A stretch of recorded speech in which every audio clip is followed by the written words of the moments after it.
Mapagpalang araw po sa ating lahat. Welcome again to our 365 daily devotion. Our topic for today is trusting in God's plan, and our scripture for today is Romans chapter 8 verse 28.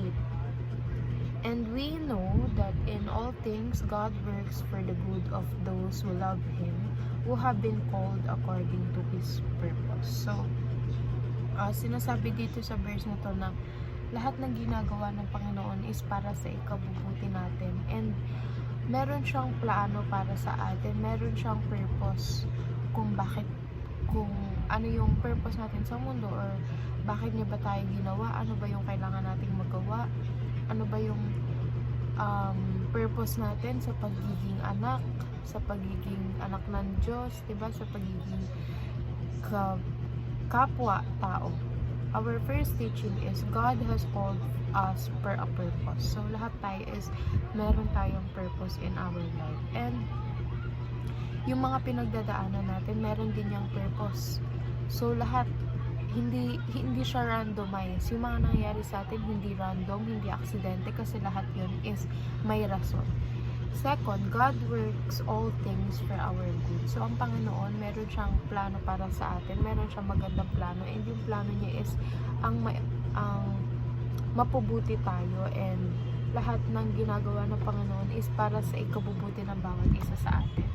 Third, God has a plan that no one can hinder. So, merong plano ang Diyos, and walang ibang makakapagbabago noon, or walang ibang makakapigil noon. So, ikaw sa tingin mo, gusto mo pigilan yung plano sa'yo ni Lord? No. Lahat ng mga circumstances na dumadating, good man or bad, lahat yan is according siya sa God's plan. Lahat ng nangyayari sa'yo is nasa plano ng Panginoon. So, move naman tayo sa application. First, discover God's purpose for your life. So, kailangan habang nabubuhay tayo, malaman natin ano ba yung purpose ng Diyos para sa akin. Ano ba yung gusto ng Diyos na maging ako? What is the God's plan for me? And what is His will for me? So, ayun yung kailangan nating alamin. Second, love God by living a life of obedience. So, ang pagmamahal sa Diyos ay ang pagsunod sa Kanyang mga utos. So, di ba nga tayo, kapag meron tayong mga mahal sa buhay, meron tayong mga mahal na mga tao, kapag nag-uutos sila sa atin, hindi siya mabigat. So, ganun din ang kautusan ng Panginoon. Kapag mahal mo ang Panginoon, ang mga utos niya is hindi siya magiging utos. Kumbaga, gagawin mo siya to out of love. And third, trust God's process of forming you. So, lahat yan, especially sa pag dumadaan tayo sa mga pagsubok, pinoform tayo ng Panginoon, hinuhubog tayo ng Panginoon, kasi meron siyang plano para sa atin. Yung plano natin, ganito lang, pero yung plano ni Lord talagang malaki.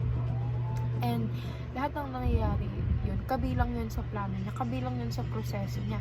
Kung nahihirapan ka man ngayon, maybe God is preparing you for something bigger. So, ayun yung palagi natin tatandaan, especially kapag down na tayo. So, ayun lamang po, and see you again on our next 365 daily devotion.